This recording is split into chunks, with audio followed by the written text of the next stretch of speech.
할렐루야. 사랑하는 성도님들 반갑습니다. 새해 첫 주일 예배입니다. 우리 다 함께 옆 사람과 인사 나누겠습니다. 새해는 예배로 승리합시다.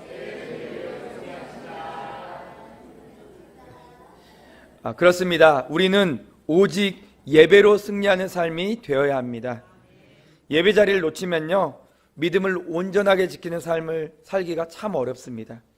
믿음은 계속 자라고 성장해 가야 하는데 예배 자리를 놓치기 시작하면 그 성장을 이뤄가는 일에 어려움이 많습니다. 사랑하는 성도님들, 새해 2024년도에는 꼭 반드시 예배로 승리하는 우리 성도님들 되시기를 주님의 이름으로 간절히 축복합니다. 사랑하는 성도님들, 말도요 사용하는 방법이 있다는 거 혹시 아십니까? 몇 분 아시는 것 같아요. 우리가 사용하는 말은 일상의 기도와 같습니다. 그래서 말에도요 응답이라는 게 나오는 것입니다. 그러니 우리의 말 한마디 한마디 우리의 신중함이요 분명하게 말 가운데 살아 있어야 합니다. 생각하지도 않고 그냥 무심코 내뱉은 그 말 한마디 때문에 본인 자신 밤새 후회하고 고민하게 되고, 또 그 말을 들은 타인은요 밤새 상처에 가슴앓이를 하게 되는 것입니다. 사랑하는 성도님들, 우리 다 같이 새해는요 더욱 우리의 말을 은혜 안에 두고 살아갑시다. 아무리 우리 경험, 지식, 능력 뛰어난다 할지라도요 언제나 틀린 생각이 말 가운데 튀어나올 수 있다, 이 생각을 잊지 마시고요 말을 은혜 안에 두어서 관계가 화평하기를 소망합니다. 모로코 속담에 이런 말이 있습니다. 말이 입힌 상처는 칼이 입힌 상처보다 깊다, 이런 속담이 있습니다. 그만큼 우리 입에서 나오는 말이 역사하는 힘이 크다는 것입니다. 그러니 우리 성도님들 더욱 상대를 생각하는 말, 또 함께 화평을 이루는 말, 그리고 무엇보다도 서로에게 신뢰를 주는 말로 모두가 하나님의 은혜 안에 굳게 서 있는 우리 모두가 됩시다. 오늘 본문의 이야기도 말과 관련된 이야기입니다. 고난을 겪고 있는 욥에게 세 친구 엘리바스, 빌닷, 소발이라는 세 친구가 찾아옵니다. 욥을 위로하기 위해서 친구가 찾아온 것이겠죠. 갑작스럽게 재앙을 만난 친구 욥의 소식을 듣고 심정의 괴로움을 안고 분명히 세 친구가 찾아왔을 것입니다. 그런데 이들은 눈앞에 보인 욥의 상태가 생각보다 더 심각하다, 이것을 보고서 위로하러 왔던 그들의 마음이 모두 충고하는 마음으로 바뀌었습니다. 내 편에서는 위로라고 생각하는 그 말이 상대를 향해서는 강한 충고가 될 때가 있습니다. 왜 그럴까요? 따뜻한 그 위로의 힘이 되지 못하고 강한 그 비판의 충고가 되는 경우는 언제 일어날까요? 그것은 내 편에서만 상대방의 상황을 해석할 때 그런 일이 일어납니다. 상대의 상황을 주의 깊게 살피고 또 이해해주고, 또 그가 겪고 있는 심정의 괴로움을, 그 마음의 상태를 우리가 보고 또 그 마음의 귀를 기울여야 하는데 그렇지 못하는 것입니다. 왜 그럴까요? 상대의 이야기를 집중해서 듣는 것보다 내가 하고 싶은 말이 앞서는 거예요. 입 가운데 내가 하고 싶은 말이 더 빨리 준비되기 때문에 상대의 심정을 헤아리지 못하는 것입니다. 그리고 지금 내가 하고 싶은, 지금 이 순간 내가 하고 싶은 그 말에만 집중하기 때문입니다. 사랑하는 성도님들, 욥의 세 친구는 순수한 우정의 마음을 가지고 욥의 그 마음을 헤아려서 그를 위로하려고 찾아왔어요. 찾아왔지만 욥의 사정을 보고 욥을 향한 판단의 말들이 더 빨라버렸습니다. 우리도 그럴 때가 많습니다. 지체들의 힘든 소식 귀로 들었습니다. 마음이 아파요. 마음이 같이 무너집니다. 왜 그렇게까지 그 권사님, 집사님, 장로님 그렇게 어려운 일이 일어났을까? 너무 안타깝다, 이렇게 생각합니다. 그래서 어떡합니까? 시간이 되는 지체들과 연합해서 함께 위로하려고 찾아갑니다. 갈 때까지는 정말 그 순수한 마음, 우정의 마음이 있어요. 어떻게 우리 권사님 그렇게 힘든 일을 만났었을까? 얼마나 아프실까? 이런 괴로운 심정을 안고 서로 달려갑니다. 그러다가 눈앞에서 지체의 그 상황과 형편을 보고 나면 마음이 어떻게 움직입니까? 왜 이런 일이 생겼는지 판단하는 마음이 생깁니다. 분명 깊은 위로, 슬픔을 가지고 위로하러 달려갔는데 그 자리에서 벌써 내 마음이 판단하고 있는 것입니다. 왜 그런지 알겠다, 이 마음입니다. 그리고 내 편에서는 위로하는 말이지만 상대방의 가슴에는, 우리 지체들의 마음에는 깊은 상처가 되는 충고가 시작되는 것입니다. 사랑하는 성도님들, 그래서요, 말은요 많이 하는 것보다 잘하는 것이 중요합니다. 말을 많이 하는 것과 말을 잘하는 것은 정말 별개의 문제입니다. 개가 짖는다고 해서 용하다고 볼 수 없고, 사람이 떠든다고 해서 영리하다고 볼 수 없다라는 말이 있습니다. 말을 많이 한다고 해서 지혜롭다고 할 수 없다는 이야기입니다. 말을 많이 하는 것 때로 필요합니다. 때로는 너무나 중요합니다. 하지만 진짜 중요한 것은 말 사용법입니다. 말을 잘하는 것입니다. 때와 상황, 그리고 감정에 맞게 말을 잘하는 것이 정말 또 너무나 중요합니다. 말 한마디에는 천냥빚도 갚을 수 있는 힘이 있기 때문입니다. 사랑하는 성도님들, 말을 많이 하는 것에 집중하지 마시고요, 말을 잘하는 것에 집중하시기를 소망합니다. 오늘은 그 욥의 세 친구 가운데 엘리바스가 욥을 향해 하는 그 말이 기록된 본문의 말씀입니다. 엘리바스는 욥의 고난을 하나님의 징계로 또 단정지었습니다. 그리고 욥을 향해서 정의를 시행하시는 하나님께 회개하며 또 회개의 은혜를 누리라고 충고했습니다. 엘리바스가 욥에게 한 말을 우리 한번 살펴보면요, 엘리바스의 말 다 옳아요. 다 맞아요. 하나님이 악인을 벌하시고 의인을 구원하신다. 맞습니다. 하나님은 죄인을 징계하시나 회개하고 돌이키면 회복하게 하신다. 다 맞아요. 엘리바스의 말은 올바른 신학적 진술입니다. 그리고 세상을 이해하는 가장 기본적인 틀입니다. 그러나 엘리바스의 이 옳은 말이 욥의 입장에서는 틀린 말이 됩니다. 깔끔한 이 신학 명제가 욥의 삶을 설명하지 못했습니다. 욥이 당하고 있는 현재의 그 괴로움을 위로하지 못했기 때문입니다. 사랑하는 성도님들, 이 신학이 제대로 기능하기 위해서는요, 사람의 현실을 주의 깊게 살펴보아야 합니다. 성경 지식으로 한 사람을 위로하고 그 사람의 마음을 은혜로 이끌어내는 것 아닙니다. 현실 속에서 처절하게 살아가는 그 사람들의 처지를 헤아려 주는 것입니다. 그리고 그 한 사람의 심정을 헤아려 주면서 마음을 일으켜 세우는 것이 사람을 살리는 신학입니다. 그러니 우리 사랑하는 성도님들, 그동안 쌓은 성경 지식으로만 상대를 비판하고 가르치려 하지 마시고요, 그 성경 지식 안에 담긴 하나님의 사랑으로 더 사랑하기를 힘쓰시기를 소망합니다. 그것이 진짜 우리 안에 쌓인 성경의 능력이 작동하는 힘이 될 줄 믿습니다. 끊임없이 고민하세요. 성경을 읽으면서 끊임없이 하나님은 내게 어떤 분이신가?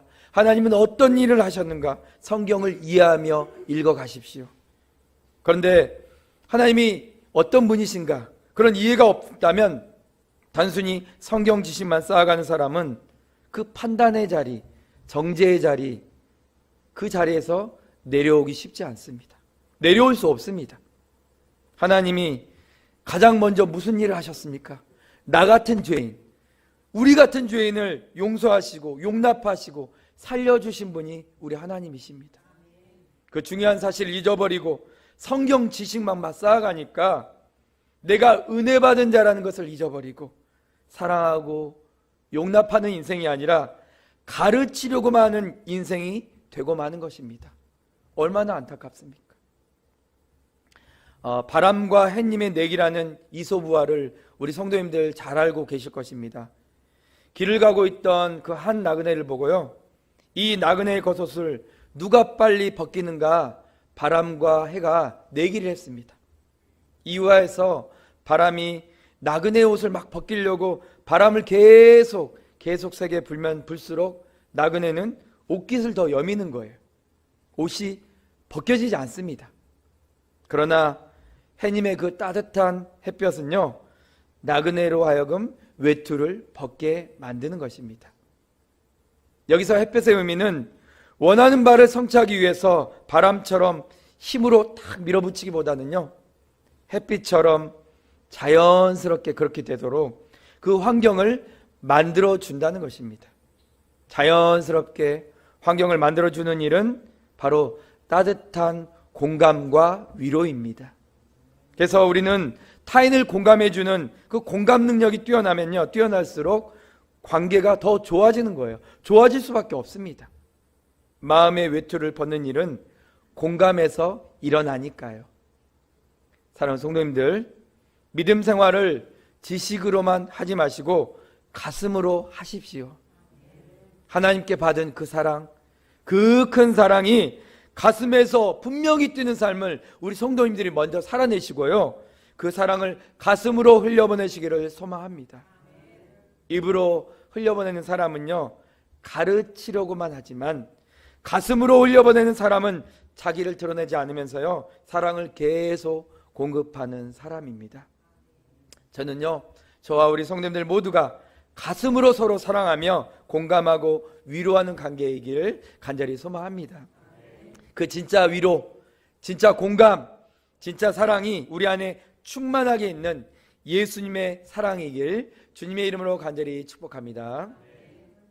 사랑하는 성도님들, 저는 오늘요, 맞는 말, 틀린 말이라는 제목을 가지고 이 엘리바스의 태도를 살펴보려고 합니다. 우리 편에서는 위로겠지만 지체에게는 큰 상처가 되는 말을 하지 않도록 그렇게 하기 위해서 무엇을 주의해야 할지 함께 나눌 텐데요, 이 자리 가운데 우리 성도님들 한 분 한 분 가운데 하나님의 크신 은혜가 충만하게 임한 자리가 되기를 주님의 이름으로 간절히 축복합니다. 첫 번째로 우리는요, 나라면을 경계해야 합니다. 우리 다같이 오늘 본문 8절 말씀 함께 읽어보겠습니다. 나라면 하나님을 찾겠고 내 일을 하나님께 의탁하리라. 아멘. 엘리바스는요, 욥의 탄식을 분노로, 욥의 절망을 시기로 매도했습니다. 그리고 욥은 미련하고 너무나 어리석은 사람으로 그를 취급했습니다. 자녀들이 비참해지고 재산을 다 잃은 어느 미련한 사람의 이야기를 꺼냈어요. 엘리바스가 꺼냈지만 사실은 그 모든 이야기는요, 욥이 미련해서, 네가 미련해서 자녀도 죽고 재산도 잃었다는 욥을 향한 비난이었습니다. 욥을 위로하러 왔다가 자신의 편협한 신념을 지키는 일에 열중한 나머지 엘리바스는 우정을 잃어버리고 욥을 벼랑 끝으로 몰아가고 말았습니다. 나 같으면 하나님 찾아서 내 사정을 하나님께 다 털어놓겠다. 나 같으면 하고 엘리바스는 욥을 비난하고 있습니다. 그런데요, 이게 참 무서운 장면인 게요, 엘리바스 자신은요, 지금 욥을 위로하기 위해서 이 말을 했다고 그가 생각하고 있습니다. 자신은 욥의 마음을 위로받고 빨리 회복하기를 너무너무 바라서 나 같으면 그렇게 하겠다, 그렇게 말을 던진 것입니다. 그러나 사실 이 말은 욥에게 전혀 위로가 되지 않았어요. 오히려 욥 스스로를 더 비참하게 만드는 상처뿐이었습니다. 사랑하는 성도님들, 다른 사람을 대할 때 내 생각이 맞는지, 내 생각이 저 사람에게 적합한지, 내 생각보다 더 우선하여 지켜야 할 가치가 없는지 우리가 꼭 생각해 보면요, 우리는 엘리바스가 그 내뱉은 그 폭력적 조언을 피할 수 있습니다. 그래서 말은 항상 내 편에서 생각하고 말하는 것이 아니라요, 상대편을 헤아리고 말하는 것입니다. 작년에 우리 교회에서 행복특강을 통해서 우리 성도님들은 말하는 법과 듣는 법을 잘 배우셨을 텐데요, 말은 상대방을 비난하기 위해서 하는 거 아니에요. 상대를 탓하면서 잘못의 무게를 상대방에게 두고 하는 것이 그게 말이 아닙니다. 그래서 우리는 말을 많이 하기보다는 말을 잘하는 방법을 배우고 훈련해야 하는 것입니다. 욥의 친구처럼 엘리바스처럼 되지 않기 위해서 말입니다.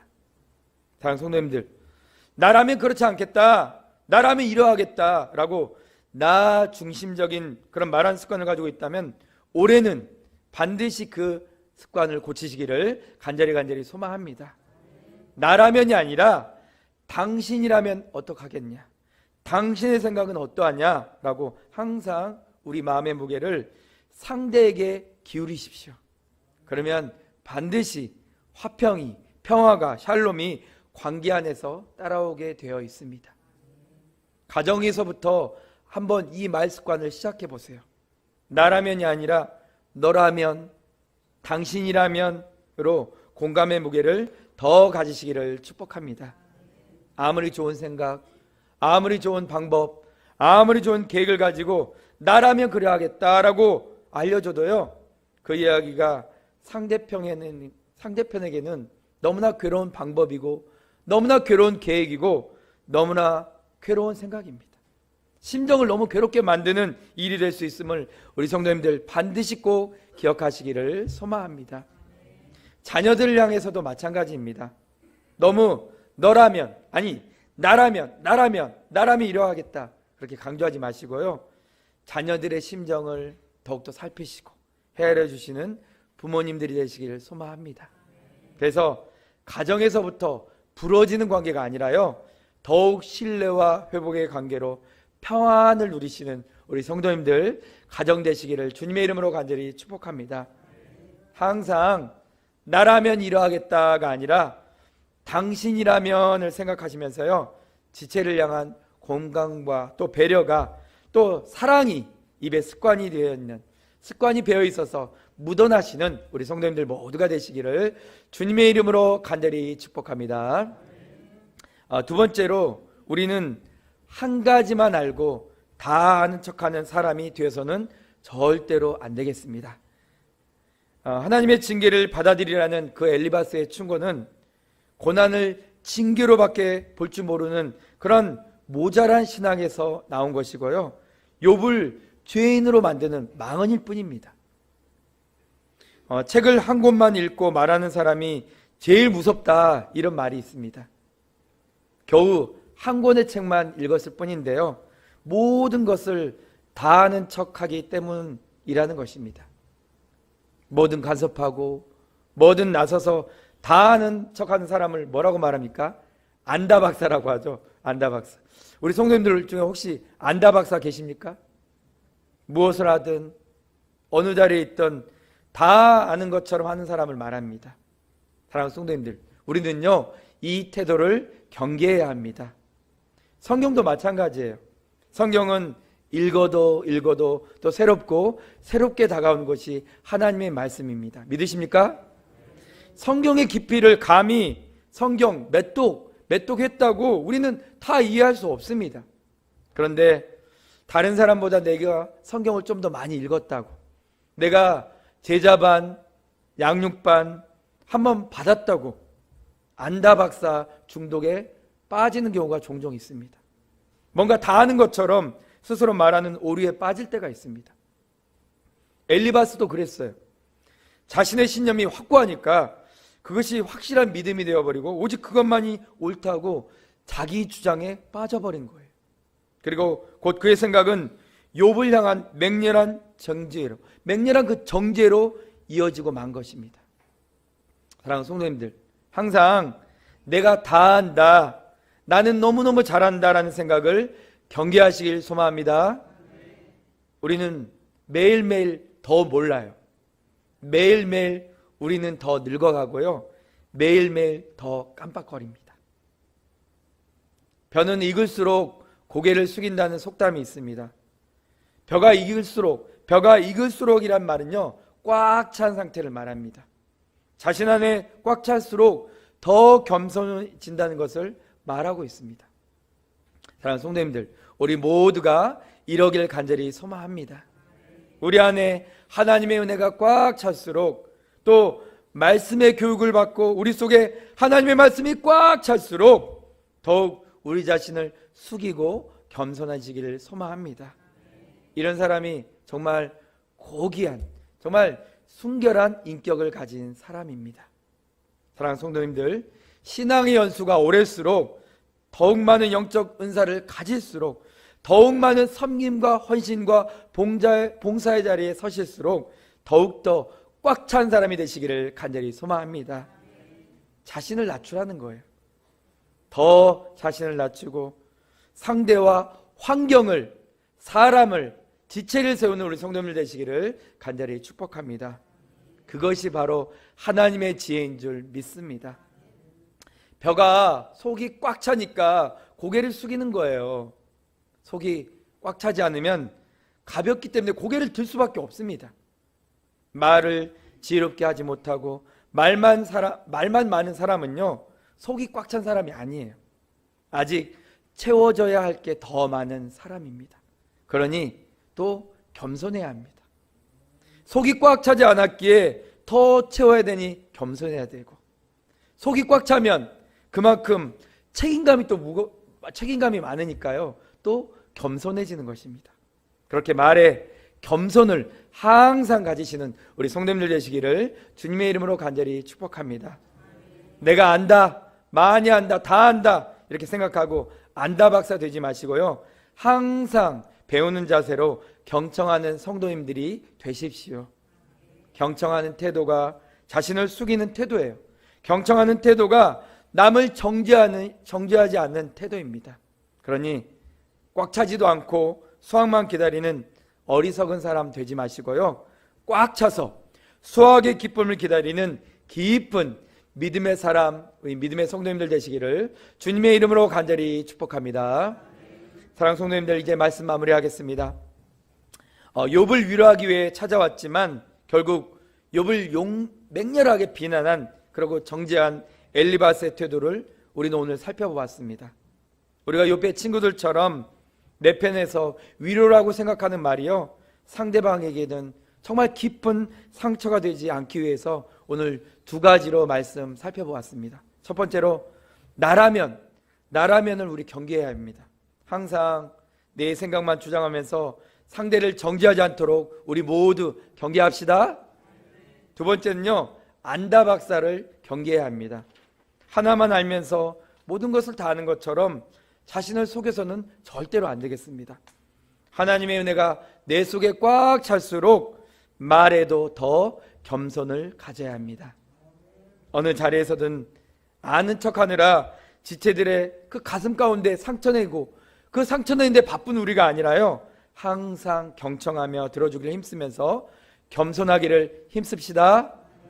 그것이 진짜로 지체를 위로하고 용기를 주는 태도이며, 우리 편에서도 또 상대편에서도 은혜가 되는 말이다, 행동이라는 사실을 꼭 잊지 마시고, 2024년에는 정말 하나님과 사람 앞에서 정말 그들을 살리고 세우는 귀한 말들, 복된 말들 넘쳐나시기를, 그런 겸손한 성도님들 되시기를 주님의 이름으로 간절히 축원합니다.